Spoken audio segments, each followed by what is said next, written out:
Respected sir, madam, teachers, and all my dear friends.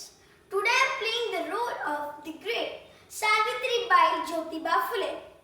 मी सावित्री ज्योतिबा फुले बोलते. एरवी मी बोलही नसते, पण तुम्ही माझ्या विचारांचे घोटून थेर केले. देवी बनून फ्रेम केली. पण आज मी रागवलेली आहे आणि तोच राग मी तुमच्या पुढे मांडते आहे. होय, मी सावित्री ज्योतिबा फुलेच बोलते. मी तुमच्या उद्धारासाठी शिवाय शाप, दगड आणि प्रसंगी शेणही सोसले होते. त्याचीच परतफेड म्हणून मी असले का सोसती आहे. माय मावल्यानो, लेकी पोरीनो, तुम्ही शिकला, सवरला, पण नको तेवढा शहाणा झाला. लग्न अगोदर एकत्र राहणे, घटस्फोट, दुसरे लग्न हे तुम्ही एवढ्या सहजपणे करता.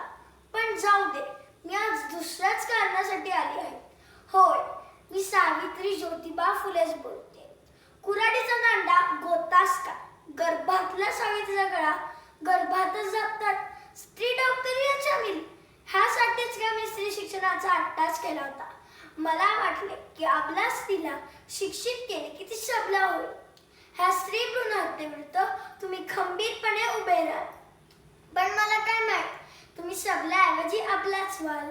शिक्षण हे अहिंसक हत्यार आहे, ते तुम्ही या प्रथेविरुद्ध वापरलेच पाहिजे. आता मला वाटते की मी परत येऊन तुम्हाला हे शिकवावेच लागेल. पण अरे देवा, तुम्ही तर मला जन्माला जीव देणार नाही. लेकींनो, असं करू नका आणि असं करूनही देऊ नका.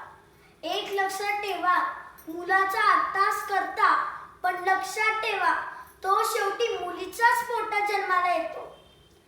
मुली नाही राहिल्या तर जगाचा अंत लवकर होईल. येते मी.